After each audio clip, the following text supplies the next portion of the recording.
Meeting the shadow. We Unitarian Universalists like to speak of a journey towards wholeness. Well, one of my discoveries, and if I have anything of value to share with you this morning, it's this. It's that along the way towards the journey towards wholeness, we will encounter the shadow, our shadow, the collective shadow, and how we respond to that meeting largely will dictate whether or not we arrive at the destination, that is, whether or not we become whole.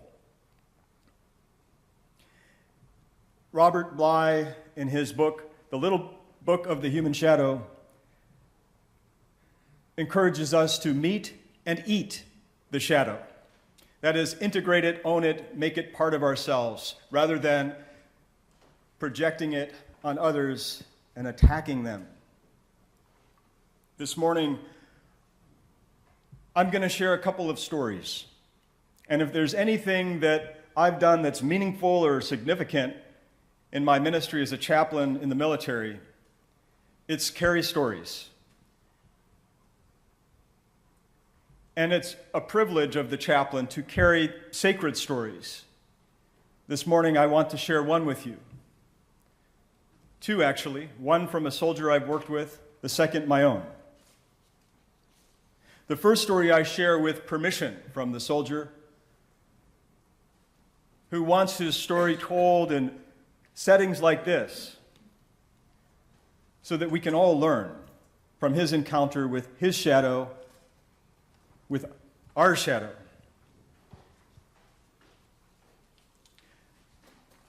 Angel and I met in Afghanistan, and he came to me seeking pastoral care. It had been 5 years since the critical incident in a prior deployment that had haunted him ever since.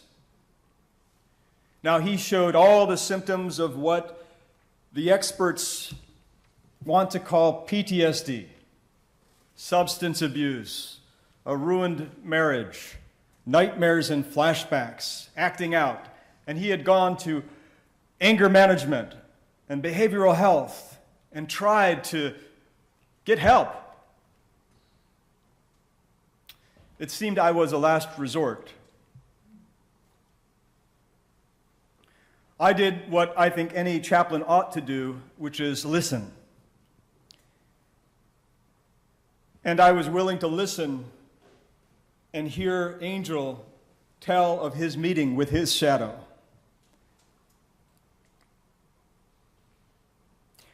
He was in a convoy, and we need to use our moral imagination here, for most of us have never been in a kill or be killed situation in a combat zone, I would imagine.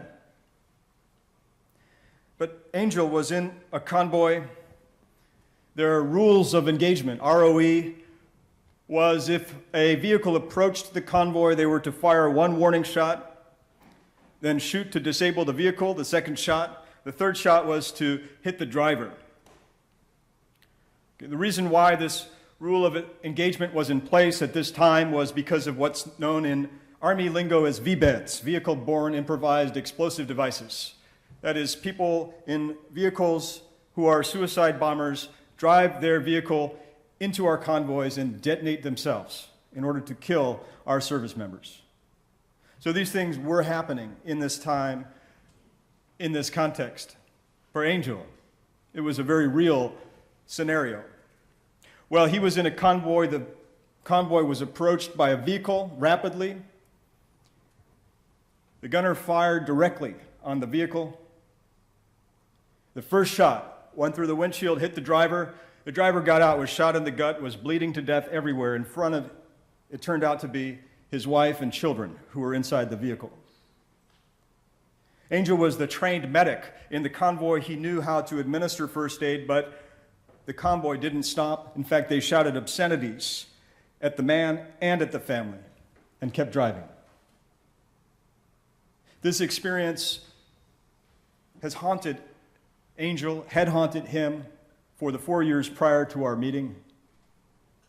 He came to me seeking atonement, seeking forgiveness, seeking reconciliation with the dead. And out of our relationship, we created a song. He wrote the song. I encouraged him to write it. He first performed it for me.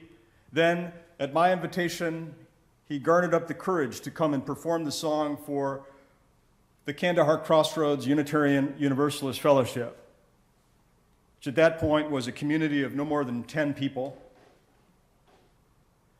His story was affirmed and heard. He was validated without judgment.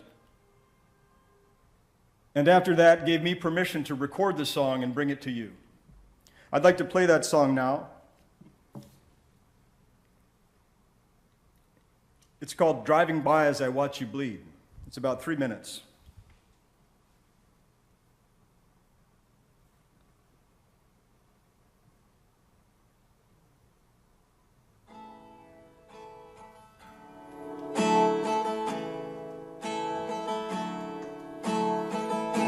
I think about you all the time. You were always on my mind. And during the night I cannot sleep, and I fight the urge to leave. I try to forget your face and your memory I try to erase.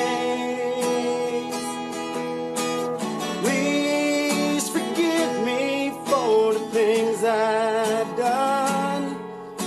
Instead of helping out, I chose to run.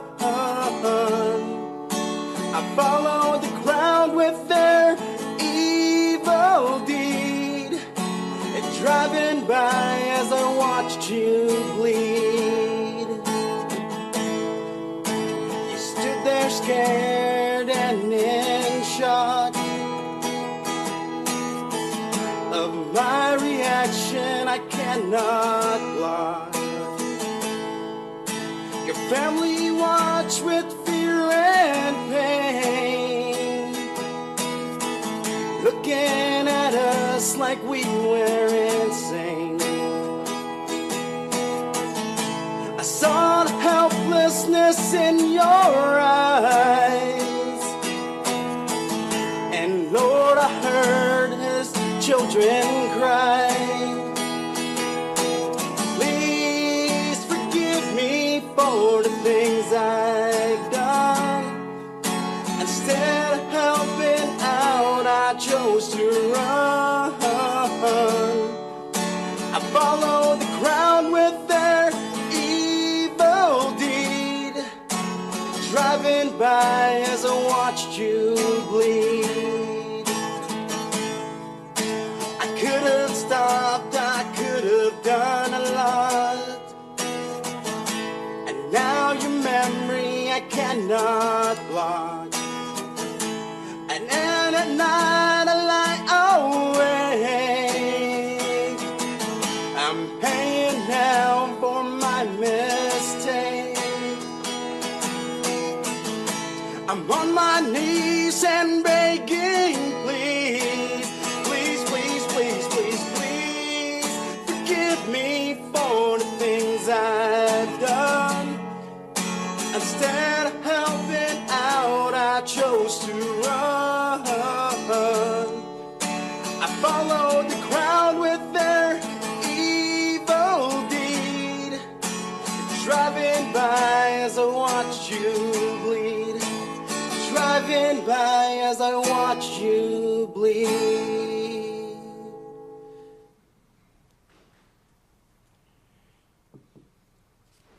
It hurts to hear this song, but ultimately this is a song of hope, and despite the tragedy, it is a song of healing and a story of restoration. Through performing this song publicly, Angel transformed his relationship with the dead man from one of being haunted to where the man became like a conscience to him. a reminder of who he needs to be in the world, and a reminder of who he can become if his shadow gets the best of him.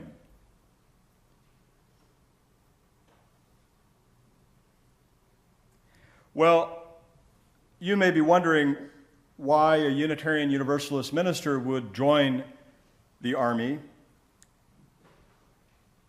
And the answer is still something I'm trying to figure out, honestly. But here's where I'm getting at. It had something to do with compassion and a commitment to compassion.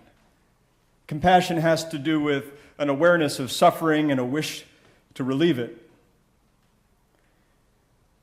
And I like to think that I was able to demonstrate compassion with Angel and be part of the work to relieve it. Angel's story reminds me of why I joined the Army to serve as a chaplain.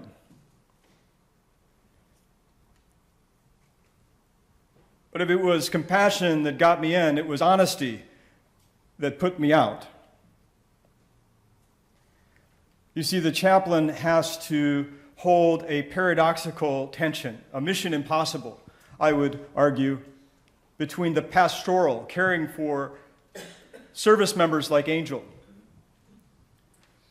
who have what we might call a soul wound. Angel said, just because a soldier comes back, he doesn't look hurt, doesn't mean he's not cut on the inside. We call that a soul wound. My mentor, Edward Tick, describes that in his book. He says, what we need in our society is not a diagnosis of our veterans of PTSD. What we need is a recognition that this is an identity disorder. And it's a social disorder. Post-traumatic soul distress. Post-traumatic social disorder. We have 1% carrying the burden of the 99%. And the 99%, for the most part, is isolated, insulated.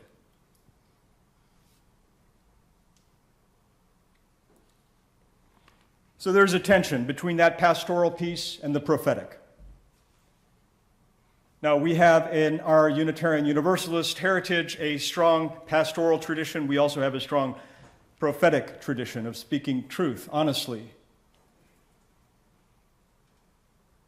And as your representative to the military, endorsed by the Unitarian Universalist Association, not to be some generic minister of a civil religion, but to represent and stand for our principles and purposes within the institution of the military, I took that call to heart. The second story is my own. I had the privilege of ministering to Unitarian Universalists at Kandahar Airfield. Every Sunday morning, our congregation grew, and I was preaching from a pulpit in Kandahar, carrying our tradition of freedom of the pulpit into the combat zone. Veterans Day fell on a Sunday in 2012. I have been trained well by my mentor, Edward Tick. I mentioned him earlier. He's the author of this book called War in the Soul. One of the things I learned from my relationship with Dr. Tick is the importance of restoring the original meaning of these public holidays like Veterans Day. I want to read to you from this book, War in the Soul.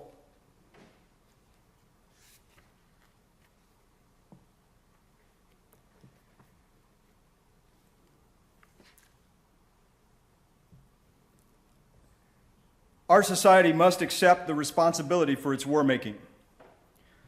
To the returning veteran, our leaders and people must say, you did this in our name because you were subject to our orders. We lift up the burden of your actions from you and take it on our shoulders. We are responsible for you, for what you did, and for the consequences. Without this transfer of responsibility, the veteran becomes the nation's scapegoat and carries its secret grief and guilt for all of us.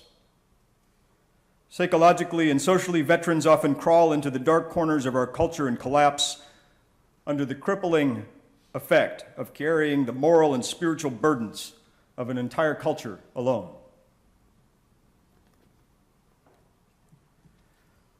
I learned from Edward Tick that Veterans Day could be an opportunity for us to confess, to grieve our war-making, the tragic losses. So I wrote a confession and I preached a confession from my pulpit on Veterans Day in Afghanistan. It later was posted on the Church of the Larger Fellowship website, where there was a photograph of me in an Army uniform. 2 days after the posting, I got a rather nasty email from an Army lawyer who just happened to come across my site, saying, "Lieutenant Antal," he didn't address me as chaplain, "I read your Veterans Day prayer. I found it to be insulting to everybody who's ever worn the uniform of a United States service member. You don't belong as an officer or a chaplain." He then forwarded that email together with my blog post to my commander. The next day I was in my commander's office. It was a very short meeting. He said, "Chaplain, did you write this?" I said, "Yes, sir." He said, "Chaplain, do you believe this?" I said, "Well, sir, it's a confession. It's not a statement of belief. It's meant to facilitate purification and cleansing. Jesus taught, 'Blessed are the pure, blessed are those who mourn.' There's nothing I really want more than for God to bless our troops and for God to bless America. But I think we need to confess first." Well, he said to me, "This is serious misconduct. Your message doesn't support the mission. You make us look like the bad guys."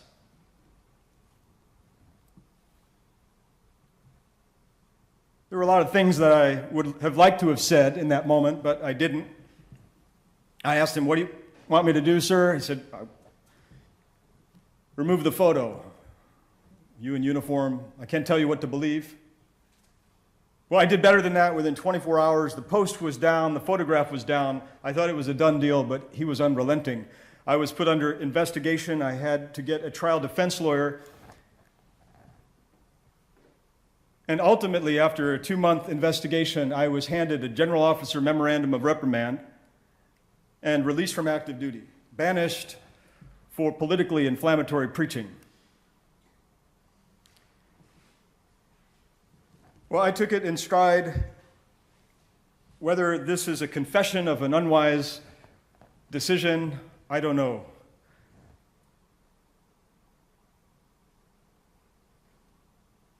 Summarily reprimanded and banished from Afghanistan, and now my military career is finished.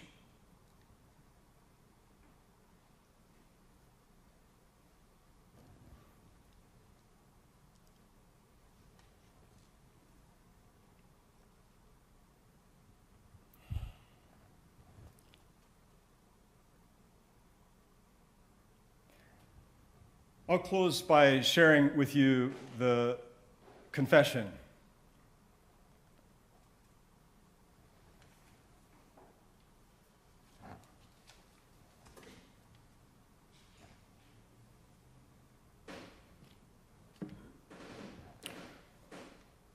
Most merciful God, we confess that we have sinned against you in thought, word, and deed, by what we have done and what we have left undone.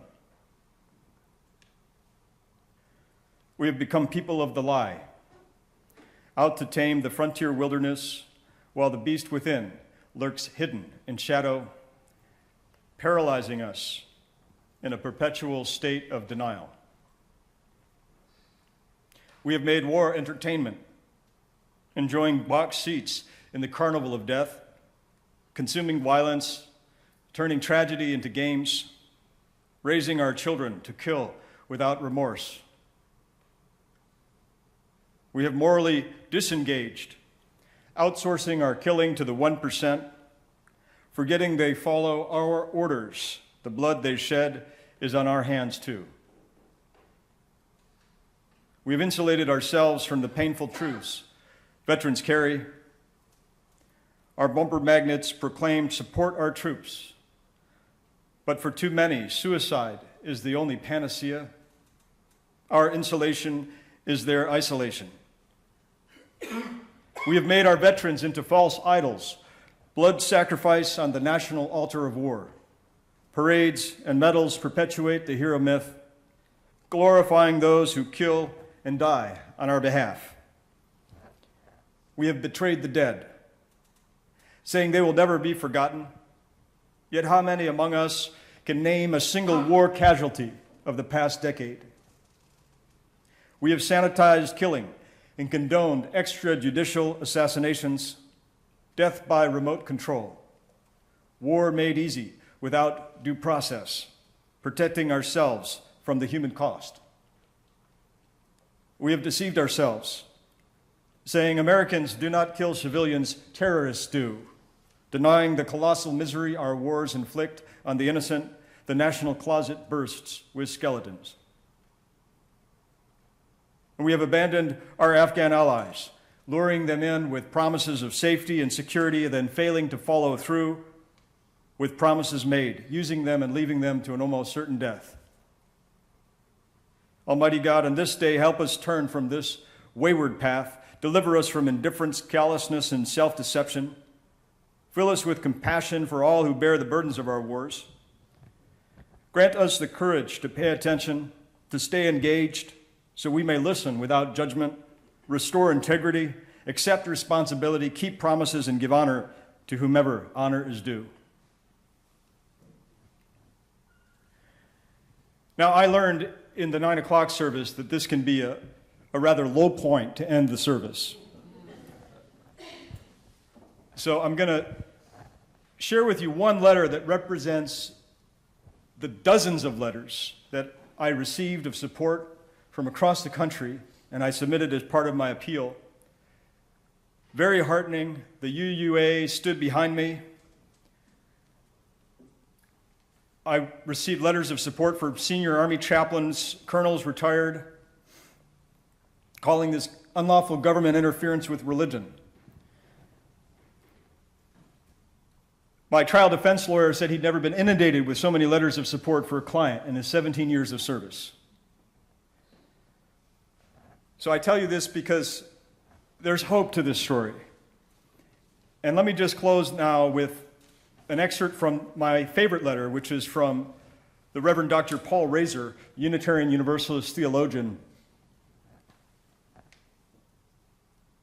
He writes this to the general who issued my reprimand. I can affirm that Chaplain Antal's public prayer entitled A Veterans Day Confession for America violates no tenet of the Unitarian Universalist faith. In both its content and its tone, the confession speaks both to and from the heart of Unitarian Universalism. Moreover, in my judgment, the confession does not bring dishonor to the United States military. By the way, that's what the letter said, among other things, the reprimand, that I had dishonored.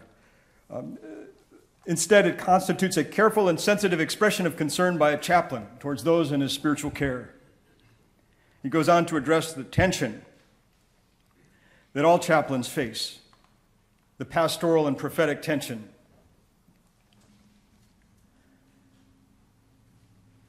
And he closes saying this: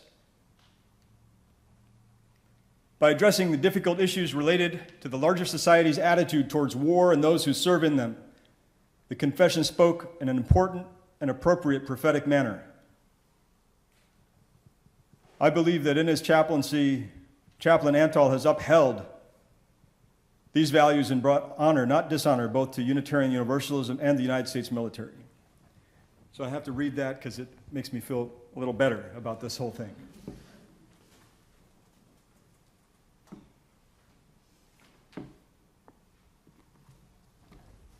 I'll close here.